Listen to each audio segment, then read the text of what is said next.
Plank is a simple and versatile exercise that doesn't require any additional equipment. All you need is just the floor, yourself, and a few minutes a day. And the effectiveness of this exercise is amazing.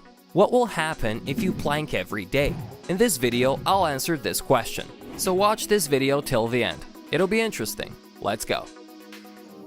Plank will strengthen your muscles, primarily the core. The core is a group of muscles that provide support to the internal organs. These are the abs, obliques, and the erector of the spine. Why do people often have abdominal hernias? Because they have weak core muscles. If a person has developed core muscles, then the likelihood of a hernia is extremely small thanks to powerful muscles. So you need to train the abs and obliques not only to look good, but also for the health of the internal organs too. Plank will develop your back muscles. Plank has a very good advantage. It helps develop back muscles without the risk of injury. Exercises such as the deadlift are certainly great, but the downside of the deadlift is that you need to perform it with impeccable technique. And then, many people who practiced it were injured and had to recover for a long time. Of course, the exercise is super effective, but very traumatic. On the other hand, plank is not traumatic.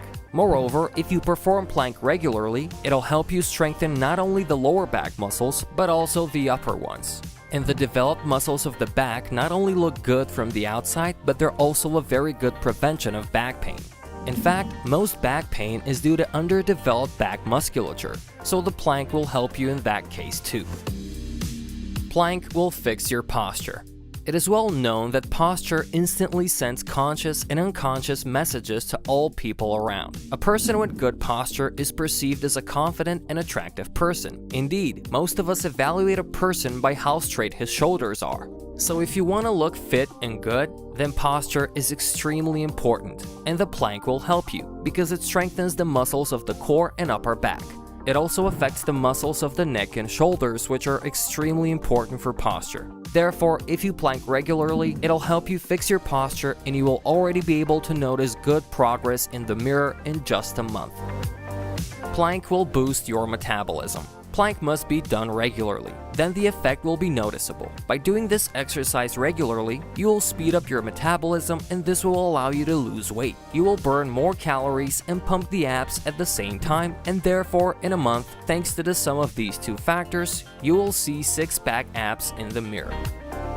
The next point is coordination and balance. How long can you stand on one leg? How good is your sense of balance? The plank will help you a lot because it's great at developing your stabilizer muscles. These are extremely small muscles which, although not visible in the mirror, perform a very important function because they maintain balance, and the ability to maintain balance will help you a lot in any kind of sports and in any physical activity. How long should you hold a plank? It depends on your training level. If you're a beginner and have never done sports before, then try at least 15 to 30 seconds. It is very important never to increase the duration to the detriment of proper technique. Studies show that plank for as long as possible is not the best choice for your health. On the contrary, several sets are recommended. For example, you hold a plank for several minutes with the correct technique, but not to complete failure. Then rest it for 1 or 2 minutes and perform the second set, and so on. What are the pros and cons of a plank? The advantages are obvious, some of which I have already mentioned. This is simplicity, accessibility, strengthening a number of muscles, maintaining a straight posture, as well as the ability to perform this exercise almost anywhere. But there are some downsides to this exercise. The first one is that if you don't follow the correct technique, you can create excessive pressure on the spinal discs, lower back, and shoulder joints, which is why I always say that technique is always more important than duration. Another disadvantage is that excessive holding a plank can increase blood pressure, which is why it is recommended to do several sets with a break of 1 or 2 minutes without bringing yourself to complete exhaustion. And what about the correct plank technique? In fact, more than 100 options for its performing have already been invented, but I will talk about the classic version, since it is the most popular and great for beginners. You get into a push-up position, bend your elbows 90 degrees, and shift your body weight to your forearms. It is important to remember that your whole body should form one straight line. Automatically with this, our stomach is tightened and all muscles are tensed. There are some nuances in the plank technique. Your head and neck should be relatively relaxed. You should keep your arms straight in front of you, or you can cross them, and it is very important that your elbows are directly under the shoulder joints. Otherwise, you will create an unnecessary load on the elbows and shoulders. That is, your shoulders should be clearly perpendicular to the ground. You should keep your lower back straight, never round it or bend it too much. Your breathing should be slow, calm, deep. It's very important to say about the contraindications of plank.